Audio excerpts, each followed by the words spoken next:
Hello, friends. Thank you for joining us this evening. I'm your host, Zen Garcia.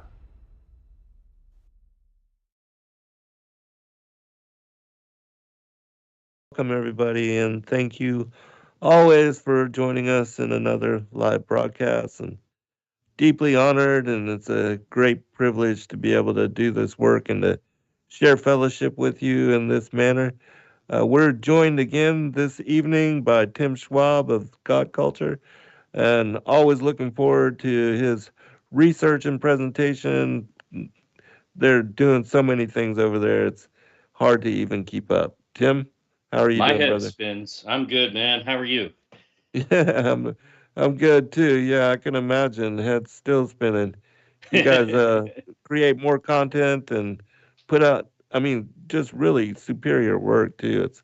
It's beautiful, the all the things that you guys are doing over there. But if you would, for those that may not know, if you would just um, give out, where people can go to support your work. Yeah, and if you don't mind, I have a little couple-minute trailer of our Yeah, new book sure. that we just launched. Awesome. Yeah, I would love that. All right. So, well, first of all, we are on YouTube. That's our principal platform. At least it was at one time. Um, Things have changed, of course, but that's life. We're also on Yeah. Instagram, Rumble, Odyssey, TikTok. No dancing over there, but we're there nevertheless. We have a presence in podcast form. Uh, you name it, we're probably on it. We have a pod server that puts us on Apple Podcasts, Spotify, Google Podcasts, pretty much everywhere. You can search, and you can always go to our website and listen to the podcast as well. There's a whole page for it there. TheGodCulture.com is our main website. We have a book website, ophirinstitute.com, but that leads there as well. And we also have Facebook, The God Culture, space original, and Gab as well, though I'm learning that we are banned over there at the moment, so we'll see what happens. I know you've never experienced anything like that. Oh no, never. Because it doesn't happen. That's what YouTube tells No, us all the time. It doesn't happen. We don't do that. right? No, they're not censoring anything. No, They stand for never. truth. That's right. And that's Yeah, why when you have 168,000 subscribers and not one of them gets notified, right. that's no one does that on purpose. Yes. So now also we have books. We started on a publishing venture a few years back. In a little over 3 years, we've now published 10, 11 books, I think. I'd lost track, but however many it is. And you can find them on ophirinstitute.com. You can also just go to thegodculture.com too. We sell these internationally. They're on Amazon. They're in Shopee, Philippines. So they're available all around the world. And just real quick, this is our new book. We're just announcing that now. Nice. Awesome. The so what's the title and the Yeah, it's called Garden of Eden Revealed. okay. Nice, And nice. you know what? I'm doing a lot of learning here, but I think I lose my screen share. Um, okay, so and so I keep having to go back on and share it. Start sharing. There we go. Okay, Justin and I have been working on this, so hopefully this will work. We're learning all together. So here we go. The Garden of Eden Revealed, the Book of Maps. Awesome.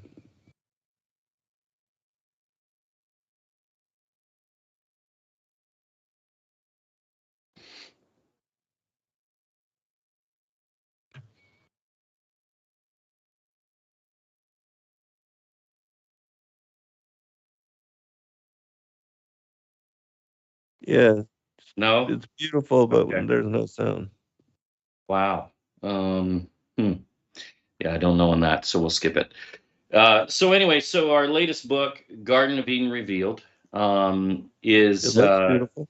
yeah, 75 plus high resolution full color maps that we've been curating over the years, and we decided to put them all in a book and publish them. Nice. There's many we've never covered before, and there's fascinating information there. For instance, did you know that in 550 AD, there was a Greek monk who created a book called Christian Topography? Yes, And Cosmon. Cosmos, exactly. Yes. Did you know he drew the Garden of Eden in the Philippines? Oh no, I didn't. Yeah. Very cool though. And he describes it. He basically says, you know, you're in the Indian Ocean. And by the way, he traveled. He's called Cosmos the Indian Voyager in English. And he traveled to the Indies. He even describes a deer pig or pig deer, whatever you call it, that he actually saw and ate there, he says. And the thing is that that particular species only exists on 5 islands of Indonesia. So we know he made it to the Indies. There is another pig deer in India, but that one looks different. It looks more like a deer head, and the one in Indonesia looks more like a boar, especially in the head. Wow. So anyway, it's fascinating because he says you're in the Indian Ocean and you hang a left, right? Well, where do you do that? After the Malay Peninsula, you go north, right? So now you're in the South Right. China Sea, and then he says paradise is on the right and the sea is on the left. Well, that's the Philippines. That's all that's there. So Wow. there you go. Very cool. Yeah, man. That's very interesting.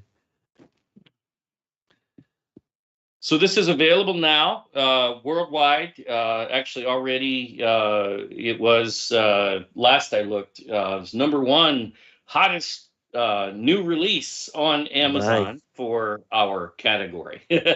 No, we're not in the Nice. That's romance awesome. novel category, so that's not necessarily as huge as it sounds. But it's always neat to see stuff like that. Yeah, absolutely. It's awesome to see people supporting what you do, and Yeah. because you guys put so much effort into your work, your research, your books. I mean, they are exquisite. I can't even imagine how much it costs to, publish in full color like that with all the maps and everything. Wow, Yeah. it's amazing. Your Well, books are everybody assumes, and even when you see the price on Amazon or wherever, they assume, oh, well, that they must be making a lot of money on that book. Man, that would be nice, but we really don't. Amazon takes most, but it's okay. The point is to get the word out, right. and it covers itself well enough, and that's good enough for us. So Yes, yes. Yeah, there you go. that's awesome.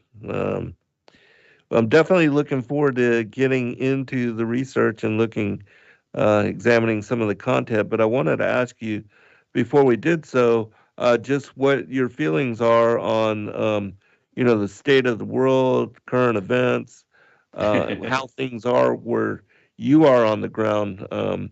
Do you feel a sense of, as far as the great falling away and then as far as the awakening also of believers and community, I know you're I, instrumental in working on that there. Yeah, well, Zen, one of the most important things, we're not prophets, but we've been able to restore things like Second Esdras, which we covered on this show before, and we can see the progression in the final 3 eagle heads of the final empire. And Great Britain was one, and of course they're gone from the world scene. I mean, we still have a Great Britain, but it's not what it was. It once controlled 25% of the earth, Right. and it's even called the Great Head, the largest. The second is America, and unfortunately, that gets swallowed from within. It doesn't mean that America disappears, because just like Britain, it's still going to remain, but it's not going to be the superpower that it once was. And I bet you're sensing it even more in the U.S., probably than anywhere on Earth right now. other than some of the real trouble areas like Sudan and Central Africa, that's just under an onslaught right now. But the reality is we're entering, and we've really entered the final eagle head, the final eagle empire. This is the head that's actually been there all along. It was just asleep. And this one is going to be the worst of them all. We look back at the Roman Empire and we think, wow, I can't imagine living in those days. You do. You do. It's worse today. The problem is they control the media. And they're able to keep things squashed and hidden, even the pandemic and different things like that. There's lots of backstories there that we may very well have seen a releasing of the virus as opposed to an actual natural event. They even told us things like, oh, it came from bats in China, and it turns out that area doesn't actually have bats. They're quite a ways away. But they don't care. The point is they can get away with it. So we've entered this final phase, and it's we're not in the tribulation that we can see as of yet, but man, we're getting close. We're definitely in what we would call the last days. And what people are sensing is an evil is overtaking this world like no one's ever known before. And it is. That is a reality. Because, see, before the beast rises, he already has to have the infrastructure set up. Because he rises during the tribulation. He is only ruling for about 3.5 years, depending, others have different timelines, but it's not long. So he has to have everything set up before he rises and takes power. And so in our opinion, that's the age that we're in. It's going to feel for the next, for the next century or less, we're going to be feeling evil senses in our spirits as the remnant ecclesia. It's just a reality. And it's not about one event. It's not about, oh, they fired 5,000 rockets in Israel. Well, yeah.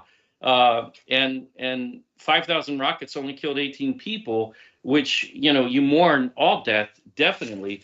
But especially from a business standpoint, that's a huge waste of money. They should just go back to throwing rocks, right? So we hear some of these narratives that it's like, well, I don't know about that one, and that's where we are. The media is controlled. So we're getting news that's not reliable, and it is scary. There's no doubt. If you're sensing it in your spirit, it's because it's real. There's no doubt. Right. Yeah. Earlier today, I was just working on some crypto stuff and some other things as far as with SWP, and this one video had come to, and I talked to you earlier. I had mentioned something about the Simpsons and how they had this predictive programming, and I had never seen this before, but they mentioned in this new video, and it just came up on my feed. I was just working, but I did hear that the Boston Bridge, or the Baltimore Bridge, that there was a scene several years back that also showed that in The Simpsons. And then they were talking about, possible future events, and they showed an economic collapse and, the march towards wars and rumors of wars and famines, pestilences, all that the Messiah warned us about. So interesting that those kind of things are, found in the Simpsons stuff again. It is. And look, that's why you even have economists who are coming out and saying that a collapse is imminent. Right. I get it. Some of them are hawking gold or whatever, but some of them are hawking gold because it is the best defense in some cases. But the reality is there's definitely something to it. You can't keep borrowing and borrowing and borrowing and never pay the piper, right? Right. Something's going to come due at some point. Yeah. Somehow, somewhere. Somewhere. And the U.S. has more debt than there is currency on all of Earth if you put it all together. So that is so crazy. That means it can't be paid off. Right. If it can't be There's paid no way. off, that's not good. I mean, if you and I were in that situation in our personal finances, we in major trouble. Oh, So, right. yeah. That would have been a forced bankruptcy a long time ago. Yeah, that's true. There'd be no more borrowing, yeah, that kind of situation. Everything, not only is the media completely controlled at this point, and I'm talking about Fox News, I'm talking about all media, really, Right. other than alternative. But also, the economy, of course, has been under their control all along. 2008 was a collapse. Right. Yeah, It's never absolutely. recovered from that. And what we're seeing, it's all based on perceived value and a stock market that, there's no backing to any of this. It has value if they say it has value, Right. which means if tomorrow they say the US dollar no longer has any value, well, what then? Exactly. Yeah. They could, and they probably will. Right. Yeah, there's definitely some planning and orchestration going on there, and it's mentioned too many places. The elites in their own writings Yeah, about what's coming. It's all hidden in that's plain right. sight. That exactly. And they have no problem. I mean, it's Talmudic doctrine to Right. broadcast something like that before you Yeah. do it. So they enjoy that. It's almost an unwritten, well, maybe it is written actually, but rule that they do follow. And I think The Simpsons is a good example. Yeah. Uh, I agree with you. Yeah. But I definitely don't want to, keep you away from the revelations, especially as it is connected to the release of this new book. So, Amen. let's get into it, and I'll let you lead, brother. All right. Well, I'm going to just do a quick review since we couldn't see the slides last week. All right, sounds good. I'm hoping that they work this time. Although it Yeah, doesn't I'm look. seeing your screen. As You're far as seeing the new release though. I flipped to the next and it didn't change. So I guess I'm going to have to share over and over. So if I forget that, it changed for me. oh, I there saw we it go. go back and forth. So There's just a delay then. Okay, so that's cool. yeah, slight delay Okay, maybe. so just a quick review from last week when we endeavored to locate the rivers from Eden. Again, we're researchers, so we go at this with building a foundation by which to test.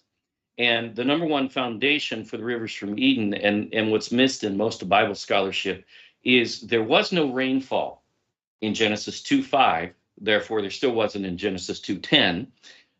So when the Bible talks about the five, and there's five, not four, five rivers from Eden, it is setting up that the ecosystem of the world was no rainfall. That means modern rivers mostly did not exist. The Tigris, the Euphrates, the Nile, all posited as rivers from Eden, did not even exist prior to the flood. So we started there and we started discounting things that just didn't make any sense in terms of how things go. We talked about the freshwater rainfall sources, Lake Hazar for the Tigris. There's two sources for the Euphrates, two freshwater rivers from rainfall. The Nile has several, all from rainfall. And science has now observed that on the bottom of the ocean floor, there is literally a river system. That's what they say. That's from a sedimentologist, okay? Not a geologist, not a, this or that. This is someone who's specifically his discipline is to study the ocean floor. And in doing so, he says that there's a river system on the bottom of the ocean floor. And those are the rivers from Eden. We see that in the Thanksgiving hymn, that says that its roots shall go down to the abyss, and all the rivers from Eden shall water its branches, because that's where they are. They're at the abyss. They're at the bottom. They're in the great deep. Also, where the fountains are. And we're going to talk about the fountains today. Right. When we look at a mapping of the ocean floor by National Geographic, this was conducted in the 1970s. So in all fairness to all of scholarship, right? I mean, a lot of the stuff that we're reading precedes that, or in mindset at least, doesn't even take it into account. This is science discovering the rivers from Eden, literally. Because in the middle, now people look at this, the mid ocean ridge, which becomes the or mid Atlantic ridge, which becomes the mid oceanic ridge, and goes not just in the Atlantic, but it goes down under Africa, under and up into actually the Indian Ocean, and then all the way over to the Pacific Ocean, all the way over to the coast of California, really. And so when you're looking at that, what you actually find are the rivers from Eden as an exact match to Scripture. There's a trench system that comes off of this river from Eden. It's 40,000 miles long in its entirety, not the mid-ocean or mid-Atlantic ridge, the one in the Atlantic. If that was 40,000 miles long, then the Earth would have to be much larger.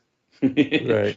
We actually had someone come in and try to debate last show, claiming he was a geologist. He's not. He's an illiterate blogger who just foams at the mouth trying to disprove things he doesn't even understand. And so he claimed the mid-Atlantic ridge was 40,000 miles long. If it is, then the Earth has to be 40,000 miles, right. in size, and it's not. It's about 24,900 miles. It's a little right. different. A geologist would know that, so he exposed that he was no geologist, right? Right.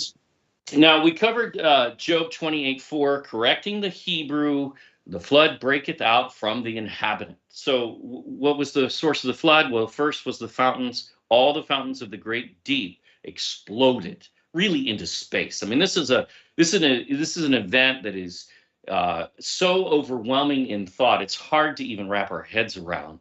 I mean, the water filled all the way to 15 cubits above the tallest mountain. So that's a serious amount of water. Where did it come from? It came from within the Earth, because, see, the Earth is not a magma sea. The Earth is a sea. Not just. There's hollow right. pockets, there's oil pockets, there's lava pockets. There's magma in the Earth. Yeah, there's chambers.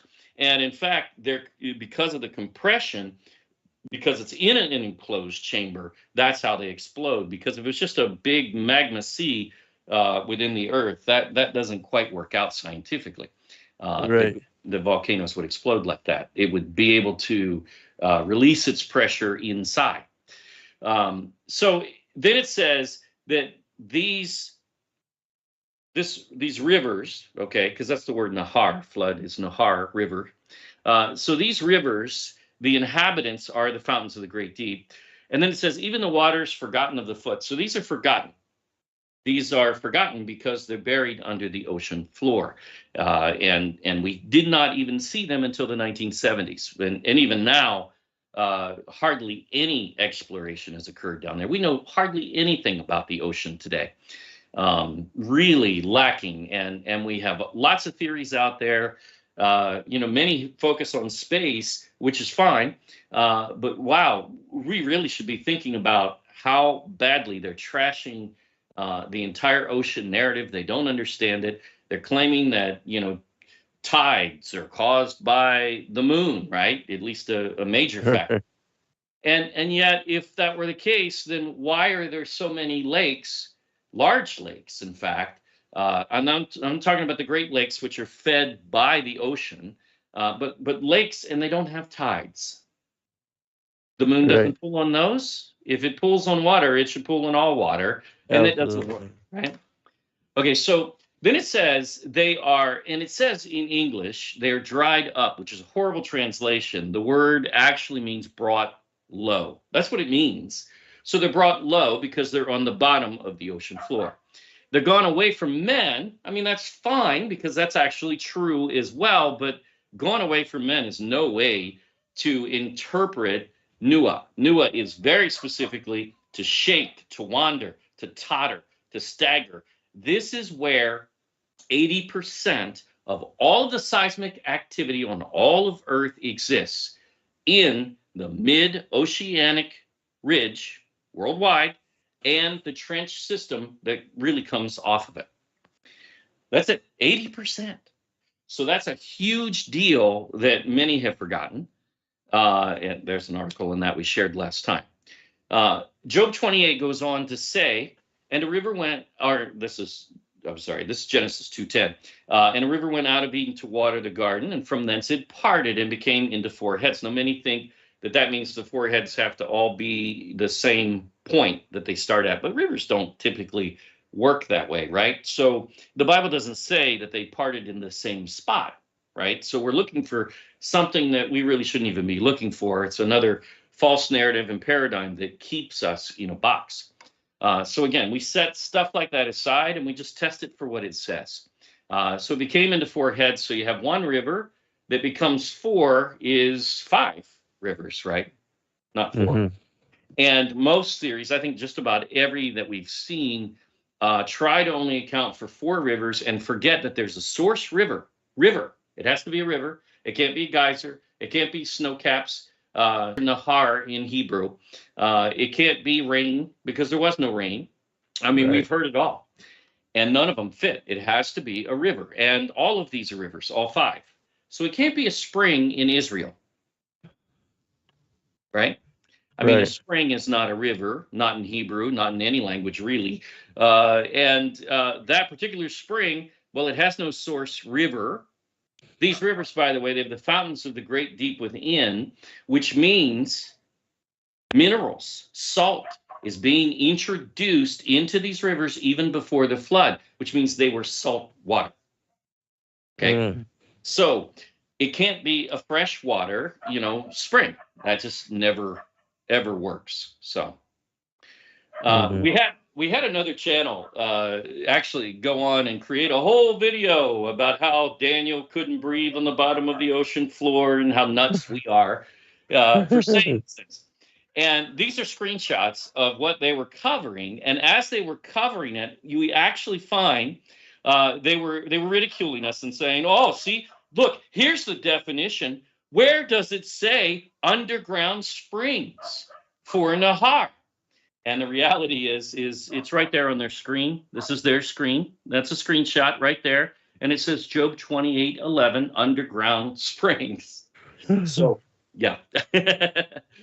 And so when you look at it, Job 28:11, he putteth forth his hand upon the rock.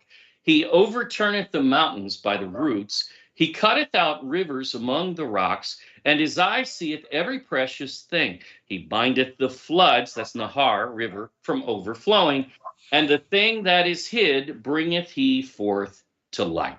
So the rivers are hidden, right? Which he already Right. said in verse 4.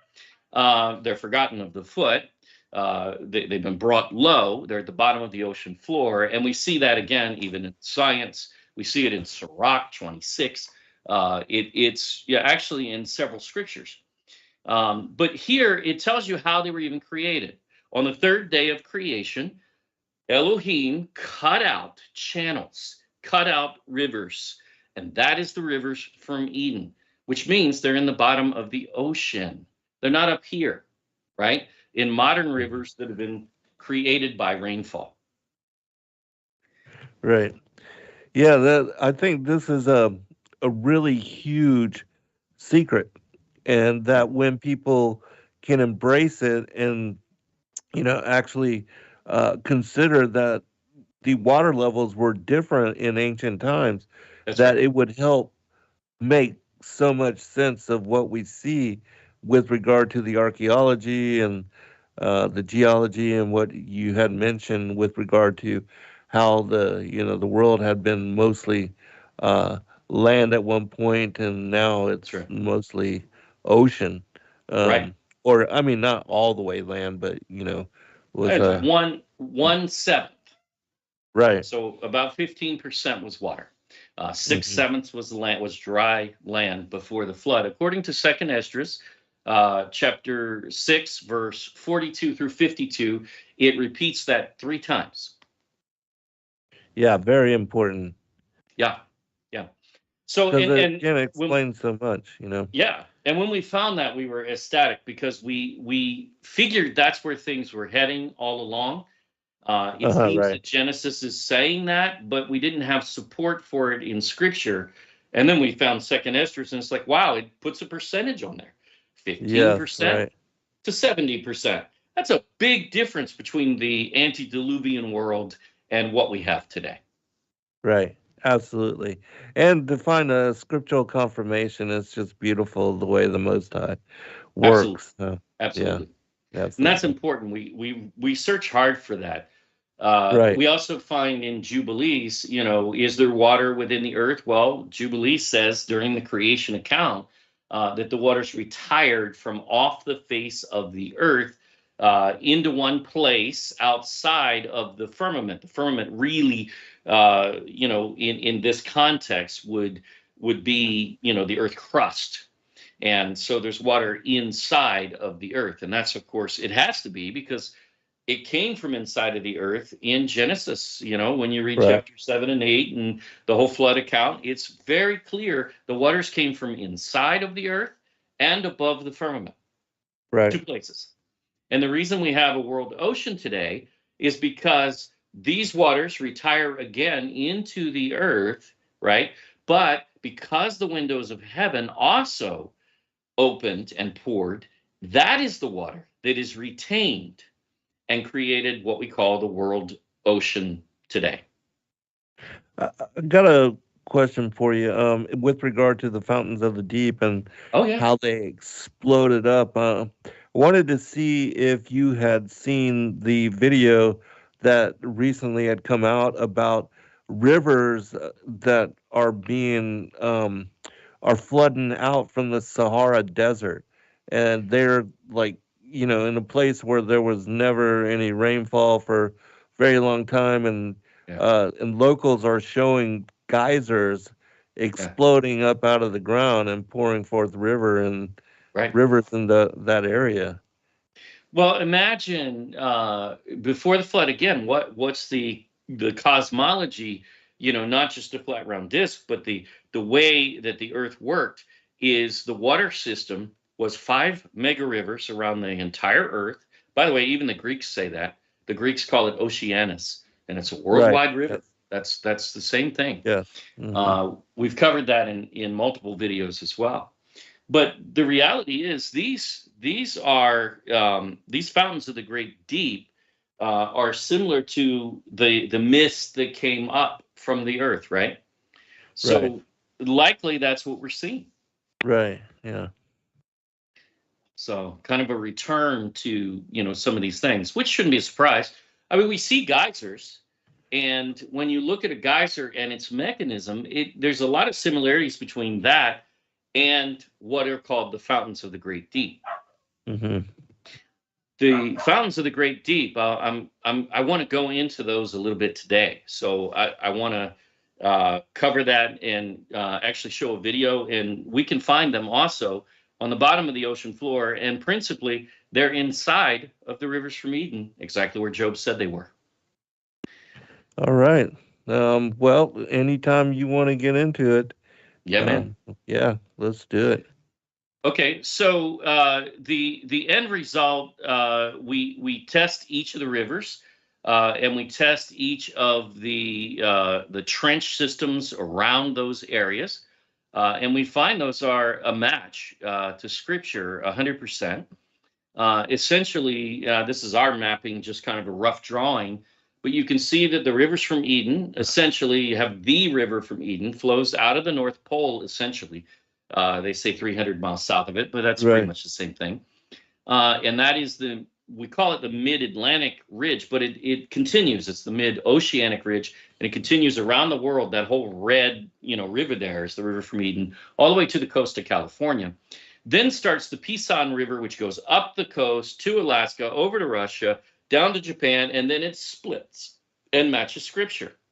Because Scripture says that there, at that point, it then surrounds the whole land of Havila, Philippines, where there's gold, Uh, pearl, and the onyx stone. Philippines is number one in gold in all of history. It's number one in pearl in all of history to this very day.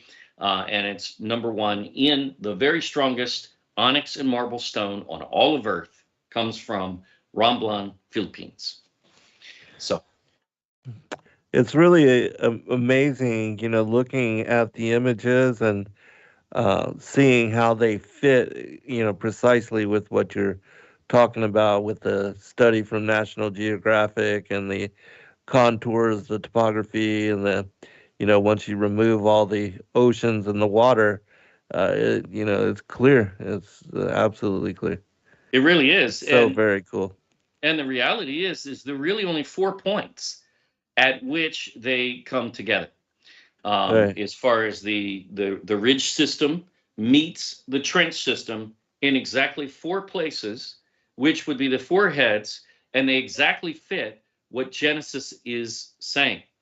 One of the biggest keys is the Gihon, which has to surround all of the whole land of Ethiopia, Kush. And a lot of people miss this, but it's because we have an Ethiopia today, which is just a little sliver of what ancient Ethiopia was. And it's coast to coast. So in order to go around it, and there is no river that surrounds modern Ethiopia, no such thing. But what we're really looking for is something that surrounds the whole continent, because Ethiopia is coast to coast. Right. So the only way to surround it is on the bottom of the ocean floor, and boom, there you go. There's a trench and basin system that surrounds the whole land of Africa. Mm-hmm. Then the Hiddekel River, which is translated Tigris, really in very, very bad translation, because the word Hiddekel doesn't ever mean Tigris. They say it's because the only other time it's used in Scripture, Daniel had a vision on the Hiddekel. Therefore, that must be the Tigris. They forgot that Daniel never lived on or near the Tigris. He lived in Babylon, which is on the Euphrates, not the Tigris. Number one, he was a slave. He stayed in the palace. He didn't have freedom. And then he transferred to the palace of Susan in Iran, in Persia. And he stayed there for several chapters and had other visions on Iran rivers. And then all of a sudden, he's going back to the Tigris somehow. Yet that's not the case. He's in Iran. So he's on the Persian Gulf, and the continental shelf, according to the Book of Jubilees, when it shows the division of the earth, the Gihon River is defined as the banks of the Gihon are the continental shelf of Africa. So the continental shelf of Asia and Persia especially, well, just beneath that are the rivers from Eden right there. There's the Hiddekel on the bottom of the ocean floor. So he literally did have a vision right next to, on the banks of that river. Very cool. That's very interesting. Yeah. So anyway, so there's a quick recap that brings everybody up to speed. I did want to show this too. A lot of our viewers asked this, and I think yours would too. Well, how does that look on a flat Earth map? You know what it looks like? It looks exactly like the Greeks describe it. It looks exactly like the river Oceanus, which encircles the entire Earth. Right. That's really amazing. There it is. Mm-hmm. So when you see that, you can see how they operate. Again, we drew this out. It's rough, but it gives you an idea of how these things operate on a flat Earth map. And it's really, it works better. Right. So anyway, so let's go to the other mechanism that is part of the rivers from Eden. Again, Job says the fountains of the great deep, the source of the flood, inhabit, so they reside in, they're within the rivers from Eden. Is that true? And can we find them? And the reality is science has already found them. Can I share a video with you? Yeah, absolutely. I'll just pray the volume plays well. Well, if not, I'll talk over it. Okay, sounds good. Because really, it's just seeing it.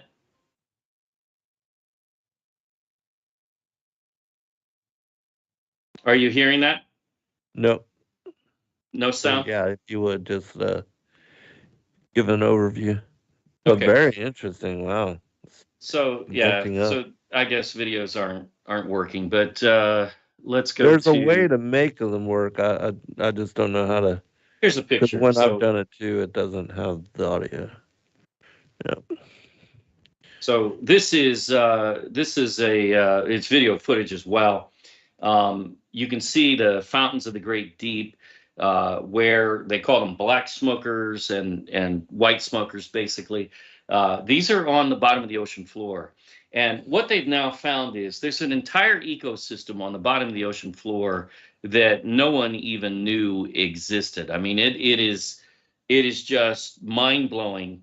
And the church, they're not considering these things, and I get some of the reasons why, because we've been duped by modern scientism on a host of things. Right. There's no doubt about that. But the reality is, these hydrothermal vents on the bottom of the ocean floor are the fountains of the great deep. Yeah. That reminds me of another story, and it's about the Dead Sea, because in Scripture it says at the end of days that the Dead Sea would come back to life, and they were talking about how there are now fish found in the Dead Sea, and they are saying that there are springs located at the bottom that have opened up and are feeding the Dead Sea with a lot of fresh water, and it's desalinating uh, it as well. Um, and so there's fish. I mean, and that's part of prophecy as well. Wow. Yeah, That's really cool. So that's very cool. this is Looks but just this like that, though. yeah, I Bubbles mean, and the yeah, like steam vents. Yeah, this mechanism exists throughout the earth. But you right. know where it principally exists? On the bottom of the ocean floor in the very great deep. And Yeah, here's yeah, what's amazing. I mean, look, there's sea life down there that you right, wouldn't think could survive, right, yet it does. And so the fountains of the great deep are a mechanism of creation. They had to be, or how could they be broken up, right? Well, they right, still exist, and they're still functioning, and the rivers from Eden are still functioning and flowing, according right, to science, to this very day. If they did not, imagine they're warming the bottom of the ocean floor, okay, the great deep. And if they didn't, is there a capacity that it could freeze down there, or could it cause the whole ecosystem to go, in an unbalanced fashion? Likely. There's a lot to it, and it's just amazing. So, anyway, so we have, here we go. Yeah, we have a map of just rough here. You can see the trenches here, the four rivers from Eden that branch off, and the Eden River.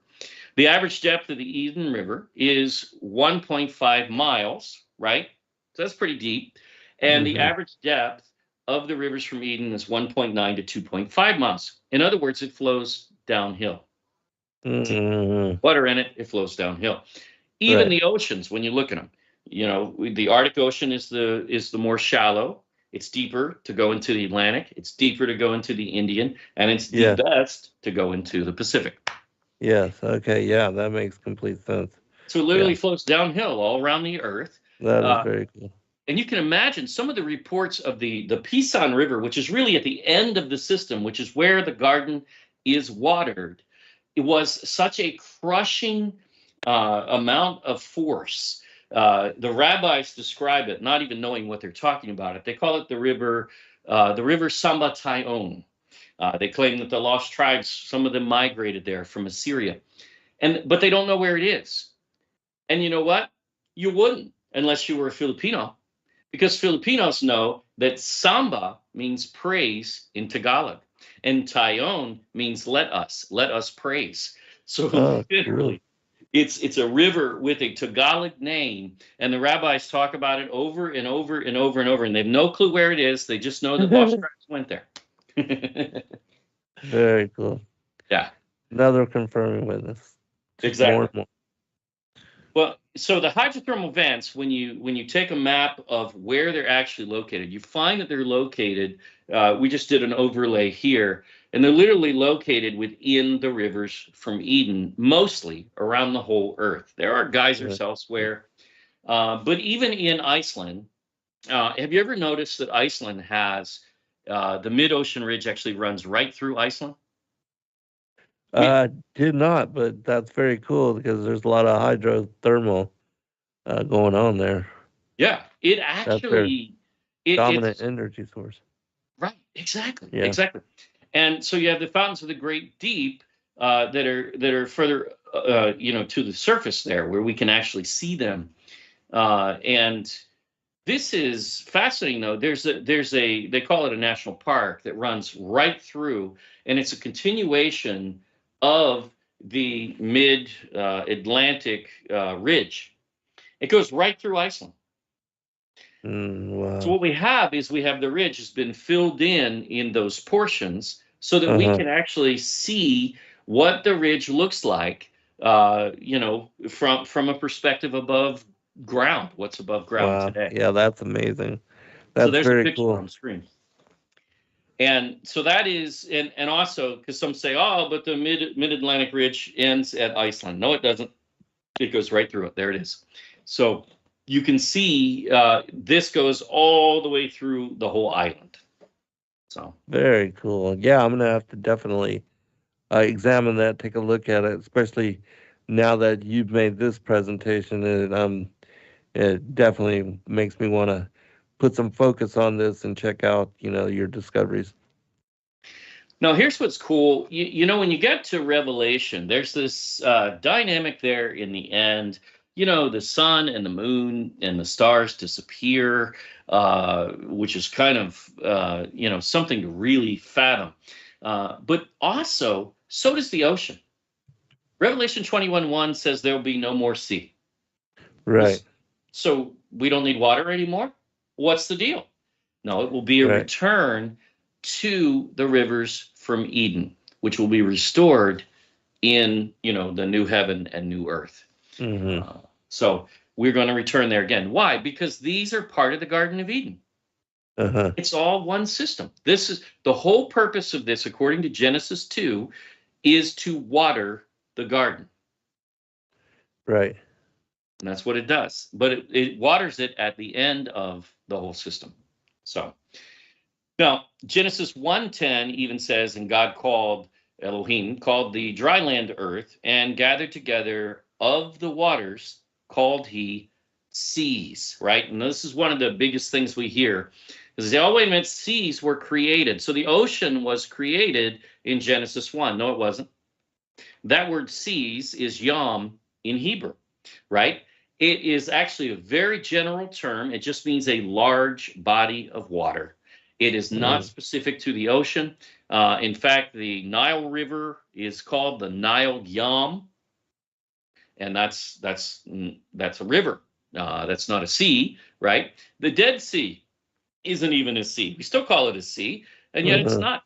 The Sea of Galilee as well. They're both lakes, and yet they're called Yam, though, in Scripture. That's where the confusion comes from, because Yam is not actually ocean or sea. It can be, but it is a general term for a large body of water.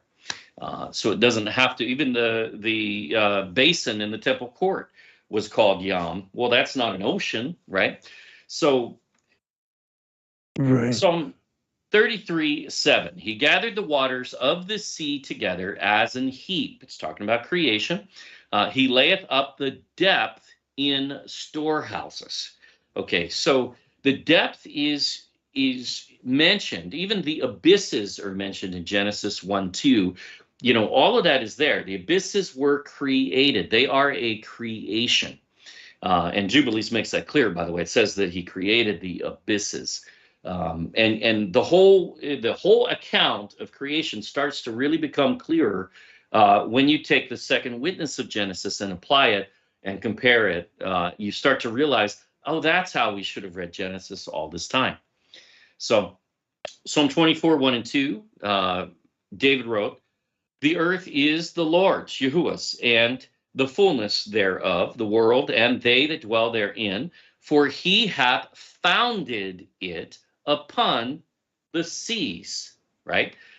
So what seas is it talking about? The rivers from Eden. There's the ones that are at the bottom, the foundation of the ocean, and established it upon the floods, or nahar. That's in Hebrew. That's the word for river.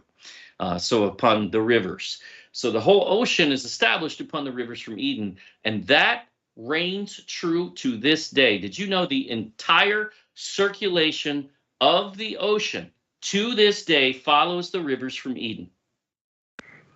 It's very cool. It reminds me of a passage from First Clement that speaks about the rivers and how they're all gathered in a basin. And Hmm, um, I'll have to pull up that passage and share it with you, but it, that's it, interesting. it seems connected to what you're presenting here.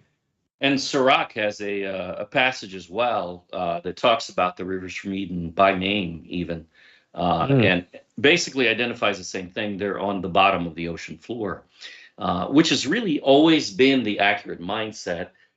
You can't blame ancient scholars for not getting that, because what did they right, know about the ocean?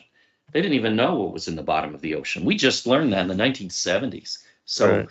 but today we should apply that and understand that science actually found the rivers from Eden and the fountains of the great deep. It was very So, cool. so when you look at the entire circulation, they call it the Great Ocean Conveyor Belt. And I have videos on this that will explain, uh, because this gets a little heavier into science, though it's basic. So if you don't mind, I'll just share a quick video on this. Oh, Oh no, yeah, certainly. no, it won't Please. play. Never mind. We keep having that problem. So I will do it. Okay. Okay, so they call this thermohaline circulation, okay, which just means in plain English, temperature, thermo, haline, salt. So temperature and salt. This is how the oceans get salty, at least a large factor. It's not the only. But, you know, a lot of people ask, how do the oceans get salty? Well, from the rivers from Eden, which, by the way, have always been salt water.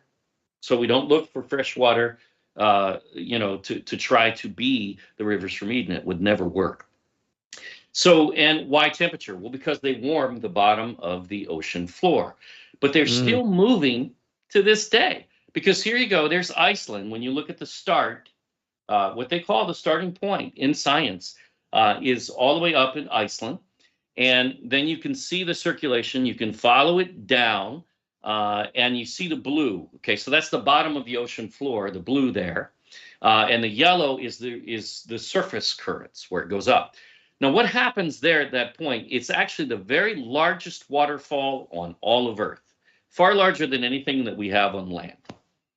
And so the wow. surface currents fall at that point and then are picked up into a conveyor belt, which is a match largely to the rivers from Eden. They go in between the continents and they flow, into the Indian Ocean, and they flow into the Pacific. Now, they then make a return to the surface, and you can see the lifting there, and that's where the yellow starts. And then the yellow is a return voyage, and somehow, they go all the way back to the very same beginning point in Iceland, where they fall back down, and this is a constant cycle.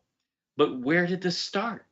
How did the circulation ever get on track in the first place? From the rivers from Eden on the bottom of the ocean floor. Mm-hmm. That's how. So, Very cool. Very cool. Well, we are almost at break, brother. So, yeah. um, 2 minutes. Give you a chance for final comment before we get to this break. But yeah, this is all very, very interesting. Okay, so basically the way this works is 90% of this journey is the deep ocean currents through the ridges and trench system, and 10% is the return trip on top as far as water is concerned. And it's, I mean, you just don't get more amazing than this in confirmation of this. We call it a theory still, though it's becoming far more proven as time progresses. Without a doubt, and I mean, your work is, confirming a lot of other people's work, even like my own, and with the cosmology and especially with the first world age, um, and how the water levels were different. Everything Yeah. completely shifted, and we don't, the science doesn't take that into consideration. All the modern researchers. They are trying to apply the way that they see and feel that the world works now, and Right. all the scientism, it's all leavened. So, Yeah, but it is. yeah. All Absolutely. right, brother. We will be right back. We'll be in just a few minutes, top of the hour. Right on. Give you a chance to get some water. We'll Sounds be good. right back, everyone. All right. Thanks.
All right, welcome back, everybody, for second hour. I am your host, Zen Garcia. This is Secrets Revealed here on Truth Frequency Radio.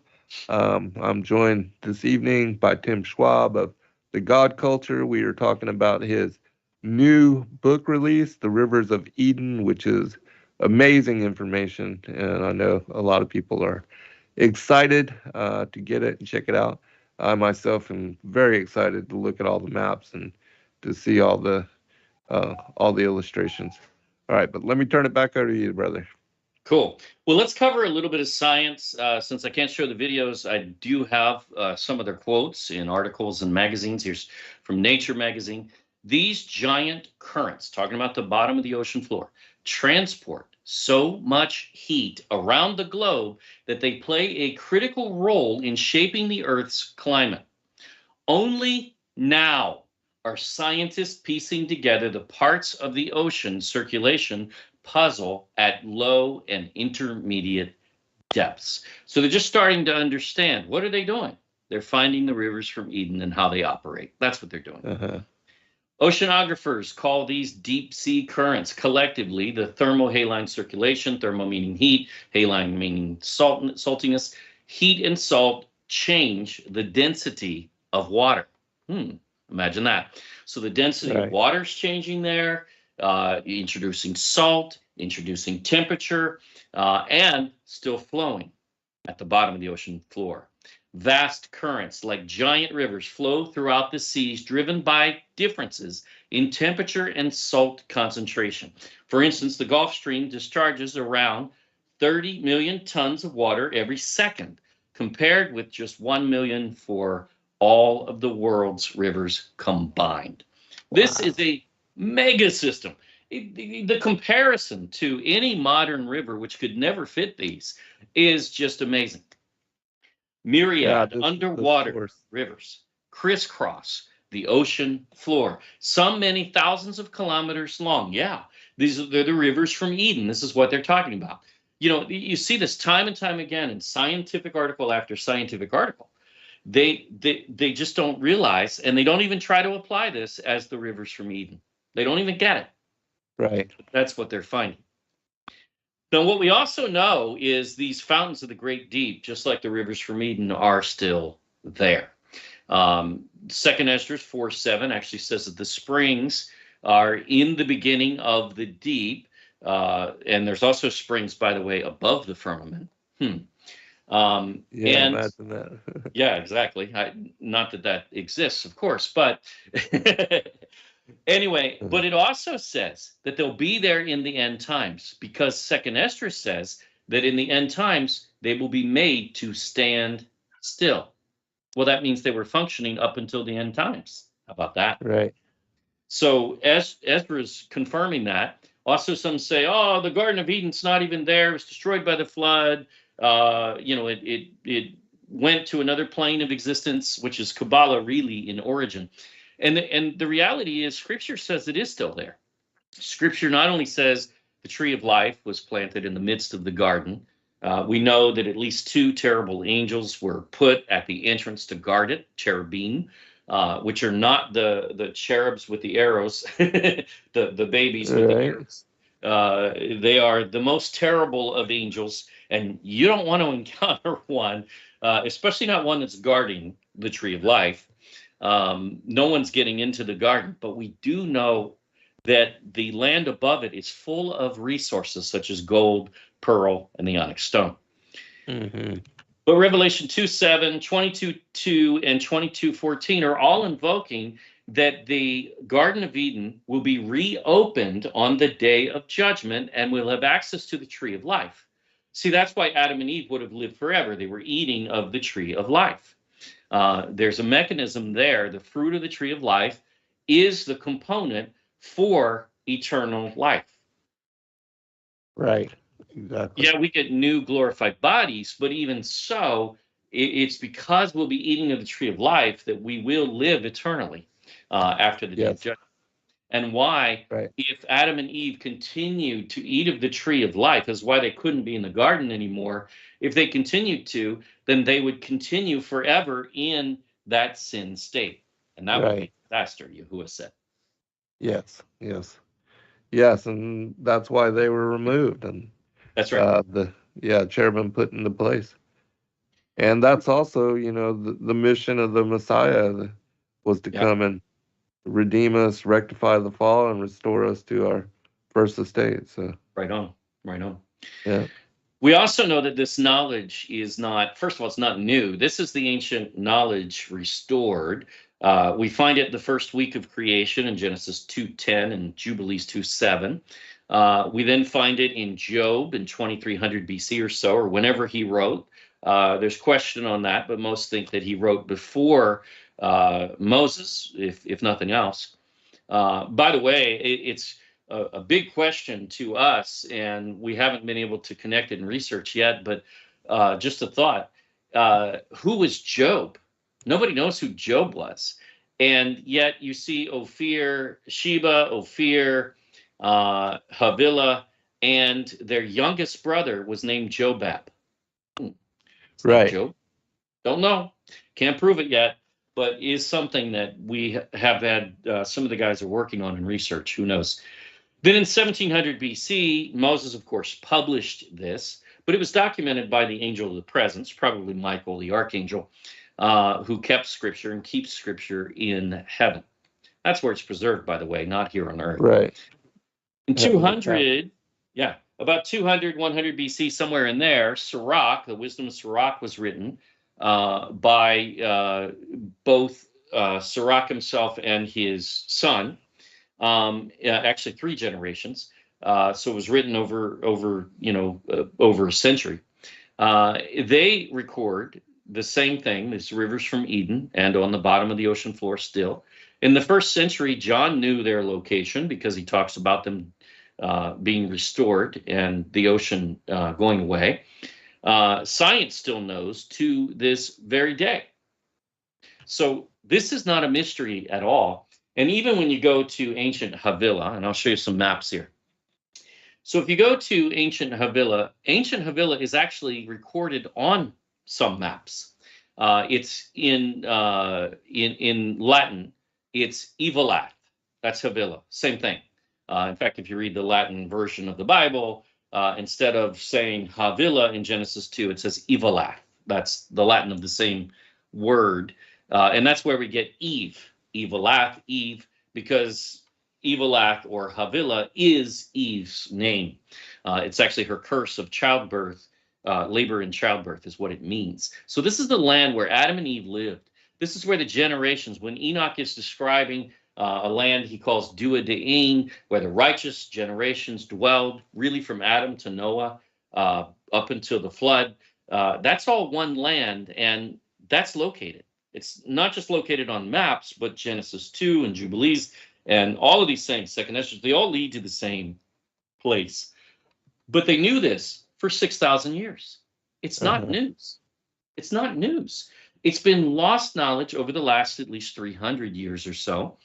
And so here you have a map, and you can see that the original map, and then I have we do this often. Someone will really render this in a high resolution format that's legible, and that's what we have here blown up on screen. But you can see the original map to the left, and you can see if there's these 2 islands there, and just underneath them it's labeled Evelath. Where is that? Well, it's between China and India. Okay, so that's what, Indochina, right? And there are 2 islands. Well, that's called the Philippines. There's nothing else there. It's the Philippines. So it's been on a map. The Pisan River is also there, and you'll see that all the time. Now, here's what we see with ancient maps. We'll see that there'll be a river there in Indochina labeled Ganges. Wait a minute. We know the Ganges is over in what we call India today. Understand that India in the ancient perspective is vast. It's not just the nation we call today, a lot like Ethiopia. It actually encompasses from eastern Iran in references all the way over to the Malay Peninsula, all the way up to China, sometimes even including China as India's superior on some maps. And of course, it included the islands of India, the Indies, which were never part of India, but in the perspective, especially of the West, as they're trying to reconnect with lost ancient knowledge, that's really what you're seeing with these maps over thousands of years. They're trying to restore what was known in Enoch and mapped, was known in Jubilees and mapped thousands of years ago. They knew it. Yeah, even with my 9th book, The Flat Earth as Key to Decrypt the Book of Enoch, all the information on the biblical cosmology, the firmament, how the waters were separated from the dry land, elevated from the sea level, and then the stars, of course, being created on the 4th day and placed into the firmament that was fitted to the circle of the earth.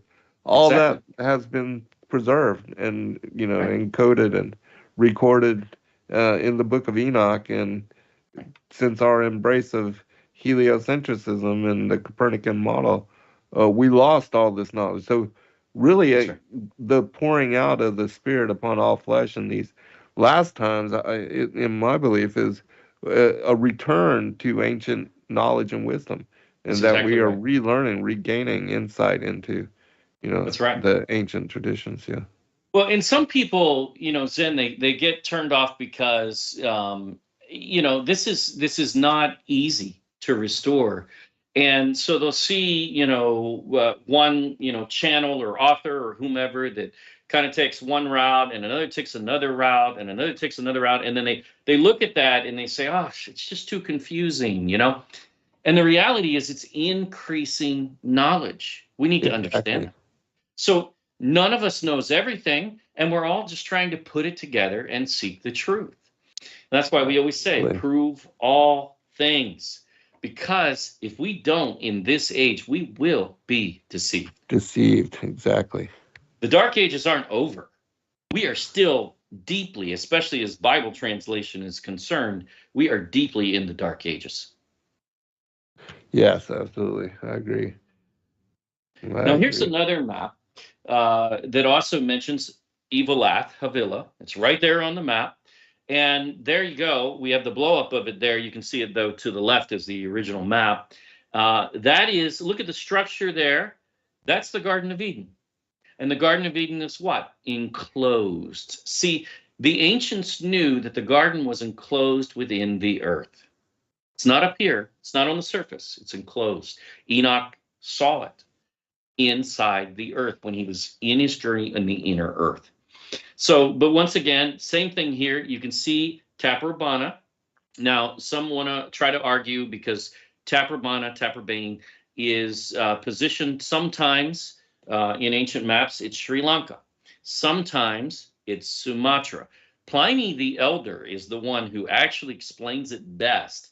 In 77 AD, he got this, and he knew that the one associated with paradise and the Isle of Gold, Christ in Greek, which he also locates.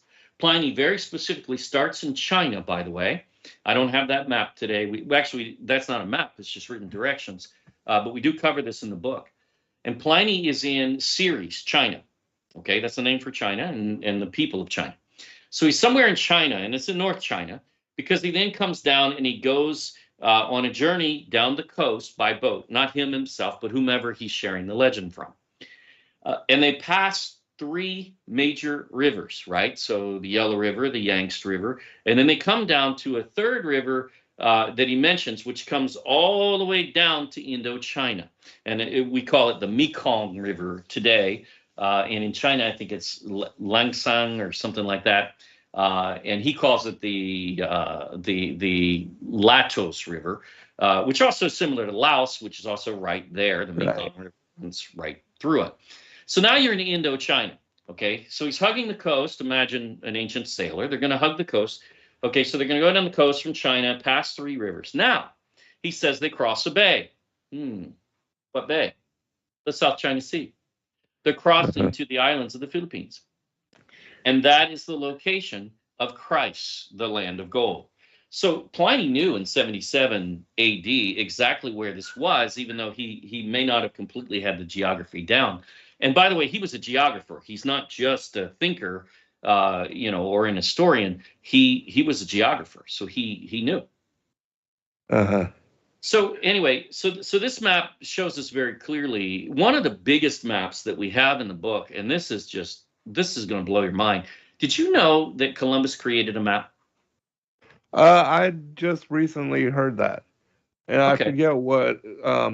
But I do watch, some of the shows of people that are looking into ancient maps, because I think the information is priceless. Yeah. The things that are labeled, the things that are said, and because a lot of that is disappeared and no longer available. Well, we know that Columbus indisputably used 2 maps, he says in his journal. The Behind Globe of 1492, which shows Christ, the land of gold, which is Ophir in Hebrew, that's just the Greek form of it, shows it as Luzon Island, Philippines specifically, by location and even shape. And then it shows Mindanao, Philippines, the large island at the south, as Argyre, which is silver in Greek. And silver is the land of Tarshish, is the land of silver, according to especially Ezekiel 27. But anyway, that is right there on a map. And so we know that he followed that. He also followed a map from a guy named Tuscanelli from 1474. That map also shows Christ, the land of gold, is Luzon Island. So we knew that. And we know that he says he was going to the land of gold and the Garden of Eden, both, which is weird. They're in the same place. Why? Well, Genesis 2 already tells us that. It says that Havilah, surrounded by the Pison River. This is where the garden is. This is where Adam and Eve lived. This is where they were exiled to. They were created there. They went in the earth into the garden. Then they were exiled to the east back into the land where they were created. Jubilees connects that very directly in language. And it says to the land of their creations where they returned. So here we have Columbus's equation. And when you look at this map, it actually shows Sri Lanka and India. Then it progresses to the east to Burma. Then it progresses to the east to the Malay Peninsula. You go around the Malay Peninsula if you're traveling east, and boom, what's that? Oh my goodness. Gold rocks, okay, that are surrounding a circle that says paradise. Boom. Nice. And it's southeast of China. That's the Philippines. Always has been. That's amazing. These are really incredible maps. And yeah. And this one's like, this is, I mean, I didn't know that Columbus created a map. Why isn't this in my textbook? Right. So yeah, that's awesome. So we know it and goes back. I think you're wise. I mean, I know it costs a lot to do it in full color, but stunning. The graphics are. Yeah. And just a quick disclaimer, we are not even going to release this one in ebook. It's too low a resolution. We're not going to do it. Because the first thing we'll hear is, I can't read the maps. Well, no, you won't be able to. So it's already hard enough. Look at how we do it, right? So there's the original map to the left. And then we blow it up into the circle, showing you the circle where he's showing the trip, basically to paradise. And then we blow that up again. And that's how we have to publish it in order to get that. But it's all in high resolution. So even the inset, the blown up version is still over 300 DPI. So it's you can read it. It's good. Nice. Yeah, they're beautiful. So what is this coming from? Well, it's coming from the ancient perspective of Enoch, who took a journey to the garden, which he exited the Indian Ocean and went northeast to the Garden of Righteousness. That's the Philippines on any mapping by anyone, anywhere. There's no way to dispute it, really. You then find it in Jubilees. Jubilees is far more detailed. It's Noah's mapping, dividing the world between his three sons. And he sets the border of Shem and Ham in Southeast Asia, where he says the Garden of Eden is multiple times in his directions.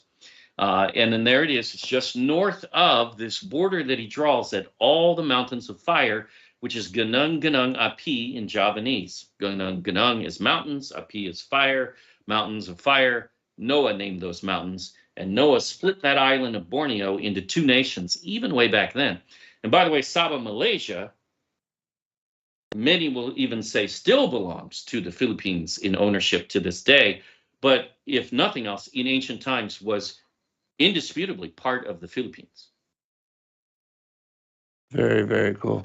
And I think also, when we consider the water levels being different, that Indonesia, because this happened even to Hawaii, where Lisa lives. The islands that are remaining now are the tops of the mountains. But at one time, it was, a larger landmass. That's right. Well, and that's what we're looking at. I mean, when we call islands today, Enoch called mountains. Right. Because in his time, the ocean floor was far lower than it is today, of course. Yes, exactly. There's an ancient perspective that we're missing when we look at maps, and when I say we, I'm talking about scholarship, I'm talking about academia. Somehow they've forgotten things that were very well known and should still be very well known. Right. For instance, ancient maps are drawn largely from a TO perspective. Now, many would say this is a flat Earth perspective, and they would be accurate in saying so because that's how the ancients thought.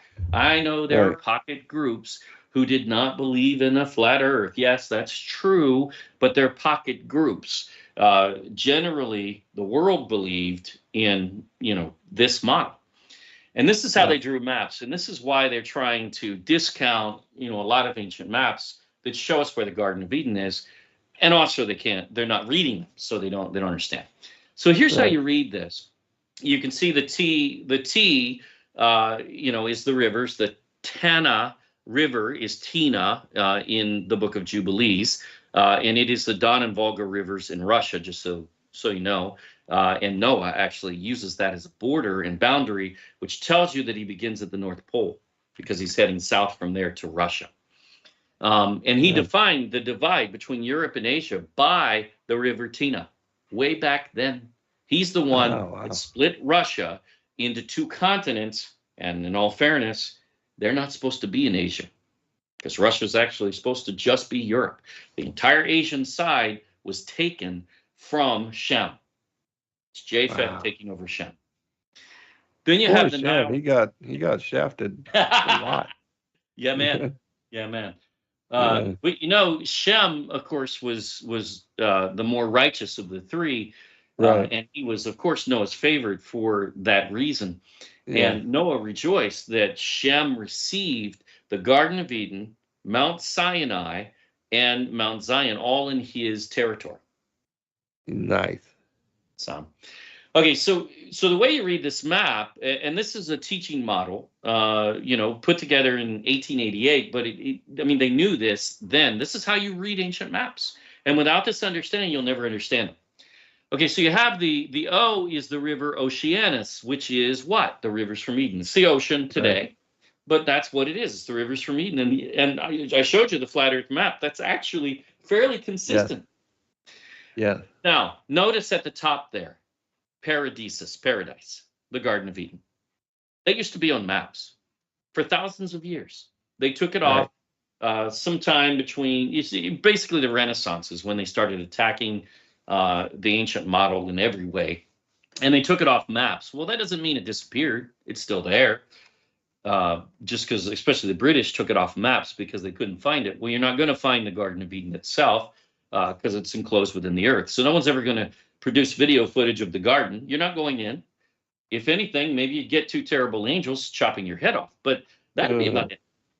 So paradise is where then? Okay, so that's in Central Asia, right? Right at the Tropic of Cancer. It's actually just south of the Tropic of Cancer. That is the ancient perspective on map after map after map after map. Other points change. Other points, you could see Gog and Magog actually are here. And where's that? That's next to the Tina River in Russia. Okay, which is consistent. Magog is Russia. That's true. Gog came from Russia originally. However, that's not his territory of power. His territory of power is actually West and Central Europe. Tubal and Meshach, which Jubilees maps very effectively, very specifically. So you have paradise then is in the central far east, all the way over on the coast. Actually, it's islands is what it proves to be. And that has always been the perspective. That's not Africa. There's Africa there to the right. Right.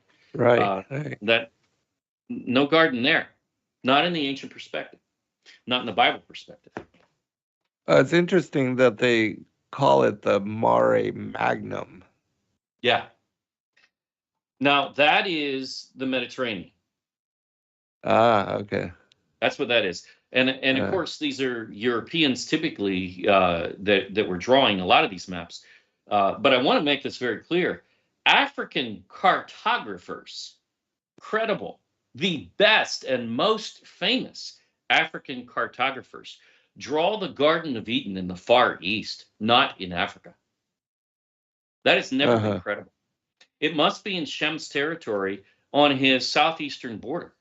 That's not Africa, ever. Right. So... you are bringing forth the truth as has been preserved in all the ancient, writings and manuscripts and knowledge. Yeah, it's all been hidden. It has, and this has been an exciting, time. What an awesome time to live, really. Right, right. So, because it's time for us to know, we can know these Yes, things. A lot agreed. of people think, oh, I can't know where the Garden of Eden is. Nobody knows. Well, scholars don't know. We know that. That's for sure. Just look at what they say. And there's a lot of nonsensical theories out there. Uh, Even in our trailer for the book, we dispel, and that's how quickly we can dispel it. We dispel 3 of the major theories coming from scholars on the rivers from Eden and the Garden of Eden in location. Just boom. It's that easy. Because they're not even on the surface. They're so shallow. They don't make any sense. If there's no rain before the flood, why are you looking at the Tigris and Euphrates and Right, not, right, right? right. So because their source is rainfall. But also we have all these other maps, and if you'll let me, I'll take you through some today. Yes, please. I'd Okay. love that. Yeah. Okay, so these are some of the maps that we've published here. This is a map by Pomponius Mela. We've covered many times, but for good reason.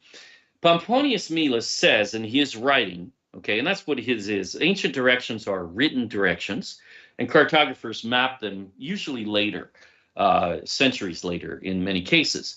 In his case, he is so specific. It's kind of hard to mess up his directions because he sets a point at what he calls Tammuz, which is the name of the South China Peninsula. And he mentions Ceres, which is China, just above that, right? And there's Christ southeast of it. Well, that's the South China Sea, and that's called Luzon Island, Philippines. There's no way to dispute that in any way to render it whatsoever. And so that's going to be east of Indochina, right? And then he even plots in writing, but you can see it on the Malay tip. You can actually see, that exact same point, Colis, he calls it, and Colis is the Malay tip. So it's between there. And then there's the Isle of Silver. He places it a little further south. And then you see this Ganges, right? Now, why the Ganges is emptying into the South China Sea on many ancient maps. Well, the Ganges doesn't empty there. Why? Because of Josephus. See, there's some confusion. Ptolemy confused things, and then everybody's looking for the land of gold as a peninsula. Yet it's always an island in every credible reference prior to Ptolemy. He changed it. Why? Because the furthest he could see in this map was Burma, which is a peninsula, so he assumed that must be it. Well, his assumption is wrong, and Magellan corrected it, and Magellan said he was 21 degrees too far south. And you take it further east and up to, well, wait a minute, that turns out to be the area of the Philippines, Nice. which he charted his course to. So all of these things come together, and you could see, the Sunda Islands on this map. You can see Sumatra, so you can tell that even Argyre there, though it's placed what appears to be, around the peninsula, it's actually placed north of, those 2 islands, which is really Mindanao. So not quite there. But the Ganges River, Josephus said, is the Pisan River from Eden. So because he said that was the Ganges, that's why they're drawing Ganges on these ancient maps in Indochina and not in what we call India today. Well, that's odd. So that's where that perspective comes from. Now that's corrected in time. And as you see that corrected, then it's very clear, especially on the Columbus map. There's really no question. Pomponius Mela, though, was following, and that's why we say this is really the perspective from 800 to 150 BC, the era of the Greek Empire. Because he said that what he's doing is he's relating the directions of the Greek Empire. And these directions occurred, here's a list of what we cover in our series, in fact, of the different quotes that show markers of the river Oceanus and the land of gold, Chryse in Greek, that they're identifying. They gave directions all along. Mela is following those directions when he mapped this in 43 AD, preserving that route from 800 to 150. So this really takes you from King Solomon's time, just after it, all the way through to the 1st century in this one map. Uh-huh. The perspective is there, and again, it's the TO map perspective. You saw that paradise, the land of gold, is right there. It what we would look at the top of the map, and that's why it's in that perspective. We saw it with the periplus of the Erythraean Sea, which is extremely clear that Christ, the Isle of Gold, which is the Garden of Eden, is in the last part of the inhabited world toward the east, under the rising sun itself. Now, we cover this in the book. Under the rising sun itself is a massive clue because of the book of Enoch.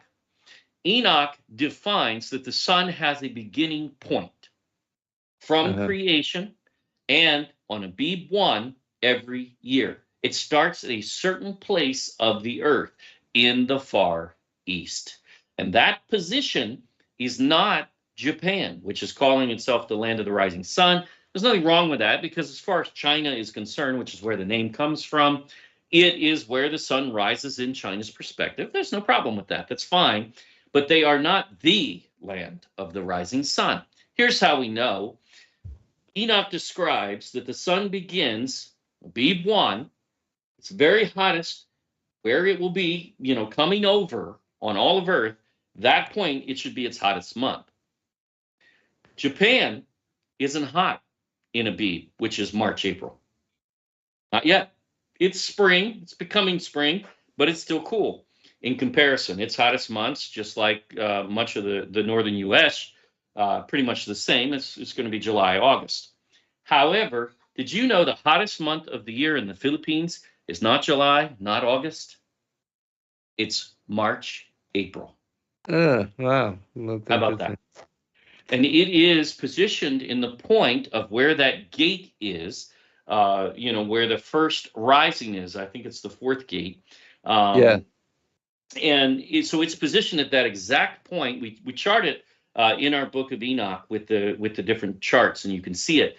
And so we firmly believe, based on that, just scientific observation, that's the hottest, month for the Philippines. That is the land of the rising sun. Does the equator run through the Philippines? No, but it's close. I was wondering what that orange line was. Oh, that's the Tropic of Cancer. It's labeled to the left. Okay, so that's the northern point. Okay, yeah. Exactly. So when it says under the very north, as it does this says after this region, under the very north, that's the Tropic of Cancer. That's where the north begins. Yeah, that's the north. That's also that point that I showed you on the TO map that's at the top. Okay, yeah. All right. So the garden is just south of that. It's near the Tropic of Cancer. Nice. That's the ancient perspective. And this is affirmed. Now, Pomponius Mela, let me take you back for a second. Pomponius Mela actually says in his written directions, I don't know how long it'll take for the screen to register it, but I'll just read it to you. Alongside Point Tamos is the Isle of Christ. Okay, Tamos is South China. Okay, so it is southeast of China in his directions. But get this. It says beside the Ganges, what's he doing? He's taking Josephus's mindset, same one, the island of Argyre, the Pisan River. The first has golden soil, so the old writers have handed down. The other has silver soil. Now, wait a minute. That's crazy. Golden soil? Gold's deep in the mountains, right? I mean, you can find it in rivers sometimes, but that doesn't make any sense. But it does if you know the history of the Philippines. Here's why I say that. The Philippines has a very strange phenomenon. They have what are called alluvial gold deposits, which sit beneath the surface. They have it deep in the mountains. And they have gold panning in streams. There's no doubt about that. Also, Salinas in Pali history also records the very same Christ and Argyre, 2 islands, not peninsula. They're always islands in every credible reference. But they are so rich in metals that a great many people have recorded that their soils are composed purely of gold and silver. Now that's a fairy tale, right? No, because that's exactly what Magellan found when he came. The king Wow. of Butuan gave him pieces of gold the size of walnuts or chicken eggs, basically. And he said that he got them by just sifting in the earth or the sand, Wow. right? That wasn't not even gold panning. It's there. Now, by the way, this is something that, of course, won't become public knowledge, but we're aware of rice farmers who have discovered while they're plowing for, their rice fields, they've discovered gold. Nice. So it's Not just deep in the sitting mud. on the soil, That's right. Exactly. intermingled with the soil. Yeah. This is scientific fact. And it's even in Pigafetta's journal, like I said. Also, Pigafetta went to a valley. It's called Chapit. And Chapit is outside of Butuan. It's on Mindanao in the south part of the Philippines. And when he went to that valley, he said that the gold in that valley were as the hairs on the head. Wow. This is documented historic fact. We see it confirmed in Raquel. Hernando Raquel wrote something very similar. We see it in Antonio de Morga wrote something very similar. And here's another thing. For instance, Marco Polo even talks about the land of gold, which, by the way, is not Japan. He calls it Zipangu, which is Chinese. We cover this in the book, so it's all there. So I'm not going to give you all the sources. It's there. And Z, Pengu, that's two Chinese words. Pengu is the creator god in Chinese, in Taoism. Okay. And that creator god actually became the land. Geographical features. That's their legend. It doesn't matter whether the legend is true or not. The point is, the basis is there because the land of creation is the same land of gold. So that's always fit. And that's the Philippines, never Japan. He defines in his story, which we cover, that they headed southeast. Whoops, that's not Japan.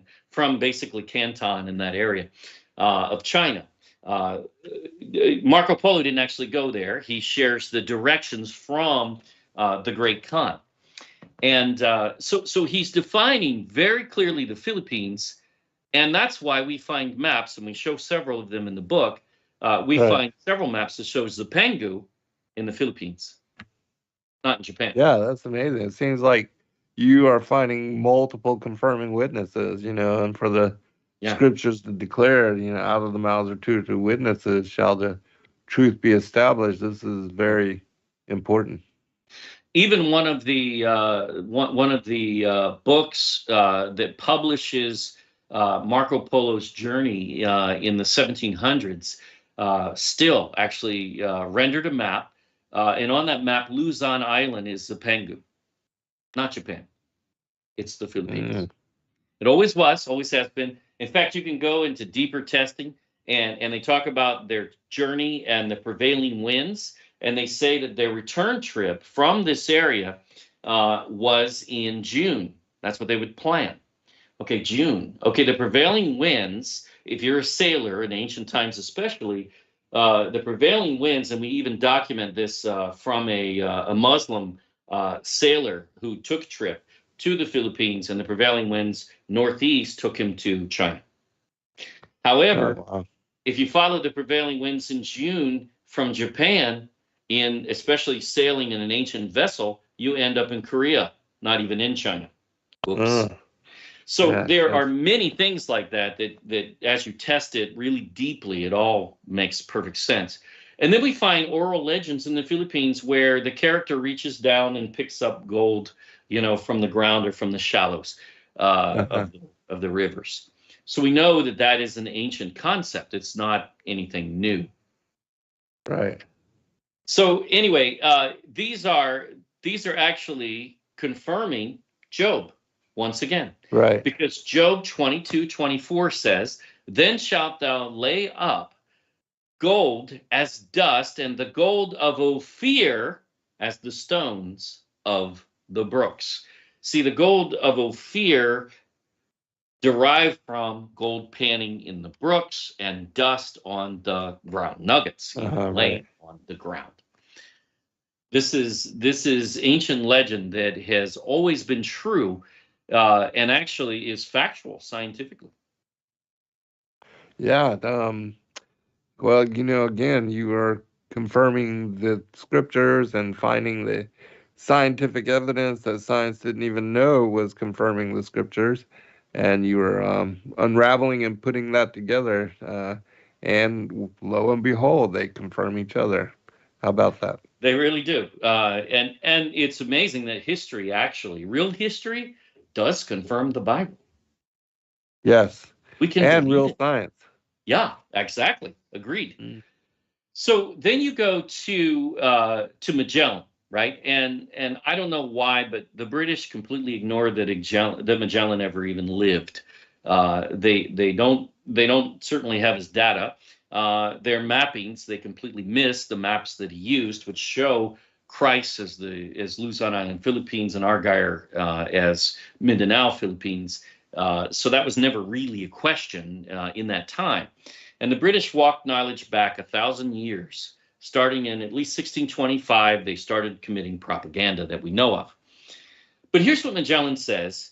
Once he hit the Pacific, he charted a course between the 12th and the 13th degree north of the equator. Now, we know that to be basically Samar Leyte, Philippines. It's the middle of the Philippines, known as Visayas today, known in ancient times as Sheba. So, which is Cebu, same derivative, really. And actually mapped that way, by the way. Sheba Diba is on map after map after map after map, which we also cover in the book. Diba is the Sanskrit word for island, so it's Sheba Island. It's on maps. Very cool. It's been there all along. That's the Sheba, brother of Ophir, the right Sheba for the narrative of the land of gold, not the one in Ethiopia, which was always wrong. And that legend comes with that queen had the legs and the hoof of a goat. Ooh, no, thank you. No hybrids. So anyway, so between the 12th and 13th degree, now he calls it Cape Catagara. Why? Well, because see, Ptolemy drew Catagara, or Catagara. This is Gadakar, same thing. He drew Catagara all the way down on the 9 degrees south of the equator. So what is he doing here? Well, he tells you that cape, with the pardon of cosmographers, for they have not seen it. He's talking about Ptolemy. Ptolemy never went there. Ptolemy couldn't see beyond Burma. His map stops there. He encloses the Indian Ocean, essentially.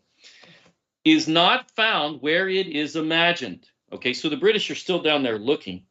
And that's why they say the Malay Peninsula has to be the area Chersonesus.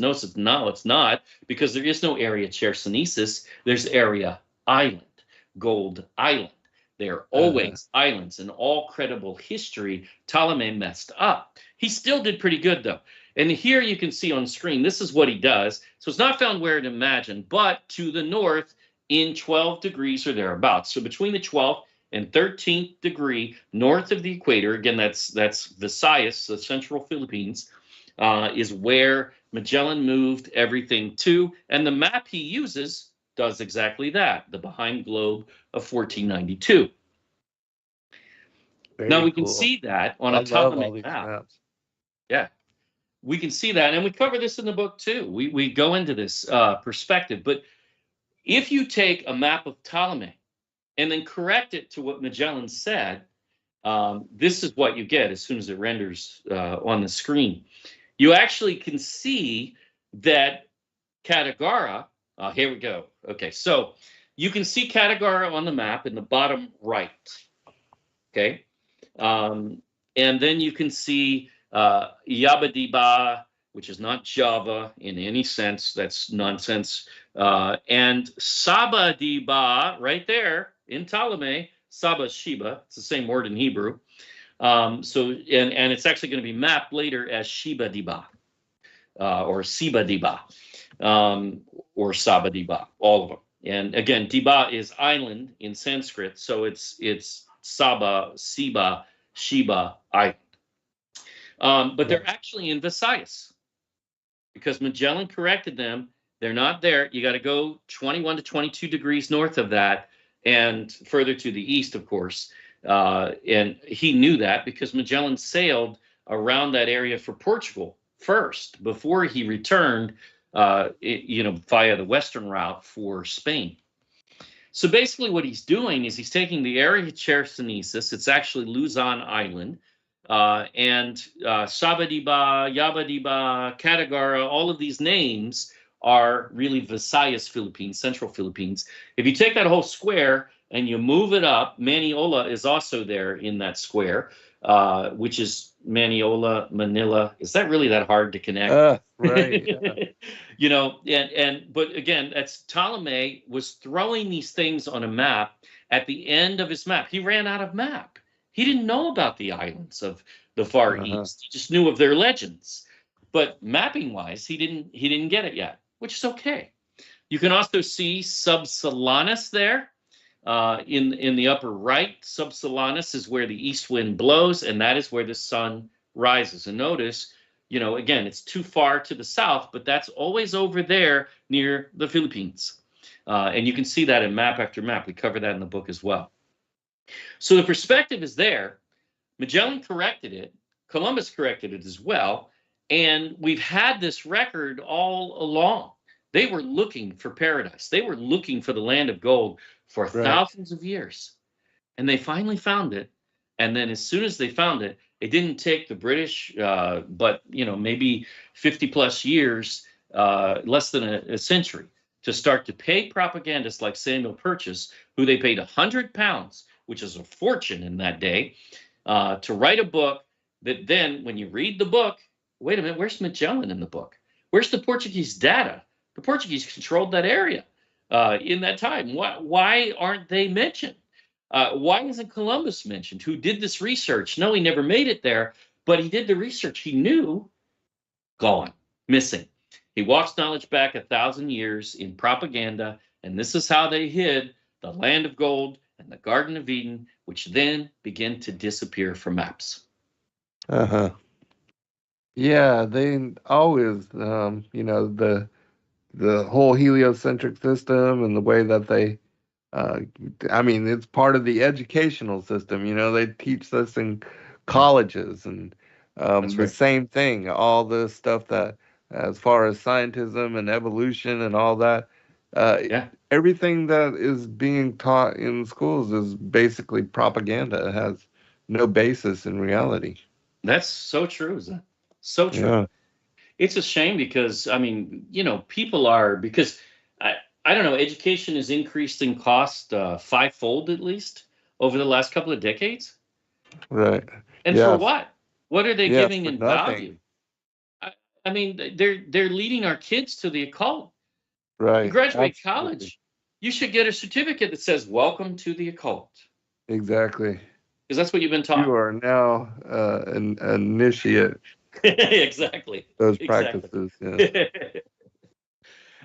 That's why you see, like, Lifeway Research did a study. It shows that 80% of all of the students that enter college as Christians leave college as non-Christians. Atheists. Yeah, that's unfortunate. And I know firsthand because my brother's one of them. He's a very smart dude, had a full scholarship to Swarthmore College. He did extremely well for himself, even in the business world. Of course, he died by the age of 45. Having retired and been successful, he did very well, but he was never happy because they took from him his faith. It was branded out of him. Right. Because he was a believer, a strong believer before he entered. Oh, that's unfortunate. Yeah. So but yes, you're absolutely correct that education, the schooling system, science, falsely so-called, all these things are definitely creating people that are anti-faith and do not believe. They believe we evolved the monkeys, which is You talk about, you know, the propaganda or false belief, or Yet, I mean, where does that come really on. come from? It doesn't come from Charles Darwin. That is ancient occult, especially from India, where they believe fish became men. That's Uh-huh. the that is the cult of Dagon, right? The cult Right. of Dagon believed that fish came from or became men. Right. And you know, the gods over there, the ancient gods are monkeys and elephants and all kind of hybrid type That's right. creatures. So, you know, it kind of fits into their narrative. It does. It Yeah. does. I mean, you have literal Nephilim, demigods. We know that Yes. in the Greeks as well as the Romans, but they have a ton of them. And that's, I mean, all of their what they call gods for the most part, they're not even fallen angels. They're just plain Nephilim, Right. especially in the Right. Indian culture. Yes. So, Absolutely. Well, we got just about 5 minutes remaining, brother. So I want to give you a chance to wrap up the presentation, and you know we can always pick it up next go round, but maybe summarize or release again. You know, for those that are just joining us, about your new book and where people can go and find and support all the content that we've been covering here in this 2 hours. yeah, man. Okay, so ultimately, our theory, we still call it a theory, on the rivers from Eden, is basically if you follow the map of the ocean floor, which is a perspective that no one's really looking at. Maybe they will now, hopefully. We'd love to see scholars start to really test this and embrace it. Because if they do test it, they will embrace it. You'll have to because it fits. I mean, we've looked at this from so many angles. We have several videos on it because we don't just look at it and say, oh, well, it matches the Bible, but then we go through and say, hey, it matches science. It still operates. It's still functioning. And our entire ecosystem of the ocean and really the world, even the climate, is dependent upon these rivers from Eden. They are critical. And wouldn't they be? They're a creation and they're still there. They didn't disappear.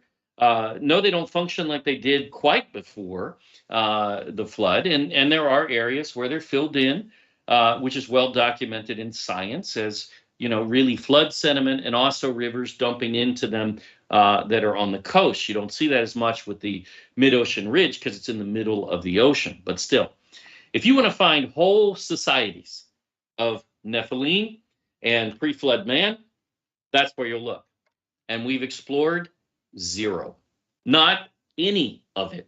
We don't know anything about this area of the world as of right now. Very limited knowledge. So for Yeah, those, that's yeah, unfortunate, but I think things are coming about where a lot of truth is being revealed. But yeah, back to you, brother. yeah, we're getting there. So yeah, anybody that has any questions on this, feel free to contact us at thegodculture@gmail.com. We do answer emails. At least we try. We don't get them all. We do get hacked. We do have issues from here to there, but we do our best.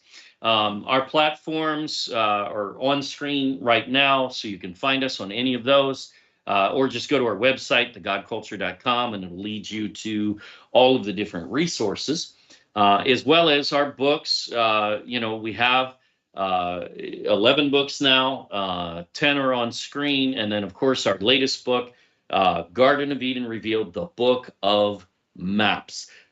This is something we've been wanting to do for a long time. Our viewers have asked for it because they see us using the maps on YouTube. And of course, I don't know your resolution on YouTube. Some are better than others, depends on your connection and all kinds of things, whether YouTube even renders it in high def.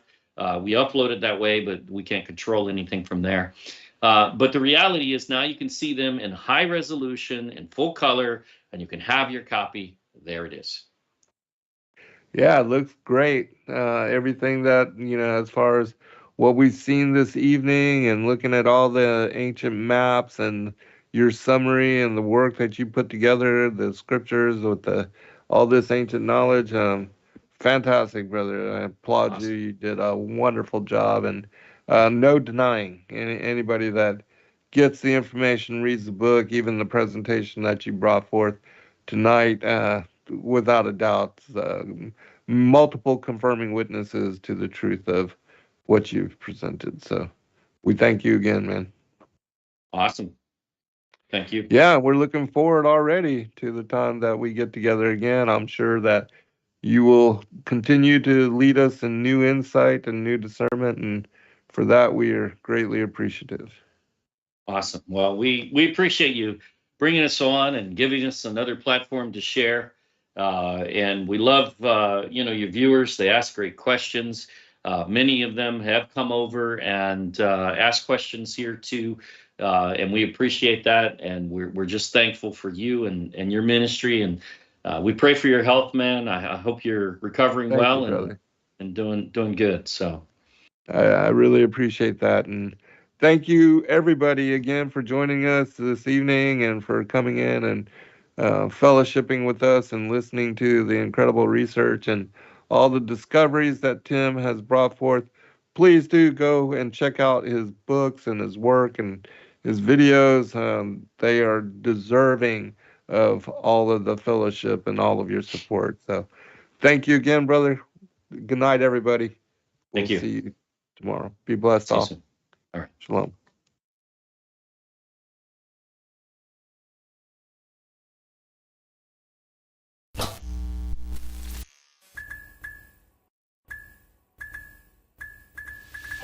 Thank you everybody for joining us for this video and this broadcast. We appreciate all of you and thank you for your patronage.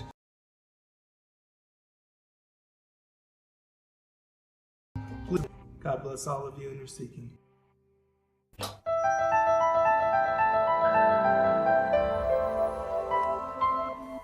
As a bookstore for truth seekers, it's our goal to make ancient manuscripts which were once held captive by secretive institutions available for public consideration.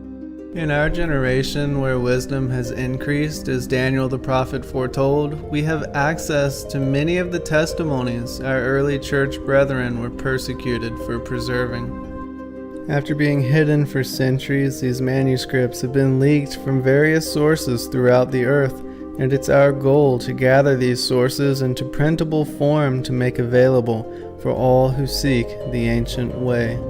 If you're looking to deepen your studies of the biblical narrative, find these ancient manuscripts and more at sacredwordpublishing.com.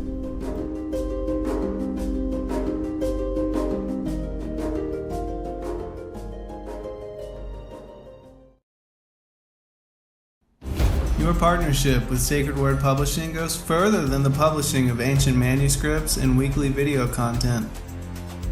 You also make a huge impact across the earth in orphanages in Myanmar, India, Uganda, and Kenya. Your support is crucial for the development of the ecclesia of real truth seekers. We thank you for joining us in hosting Secrets Revealed, Momentary Zen, the Digital Readers Club, Ask Me Anything series, and other shows that have helped lead so many to the truth of salvation. To become even more involved, please visit patreon.com/sacredwordpublishing, where you can partake in exclusive, interactive, patron-only content and help us continue shining the light of love in this darkened world.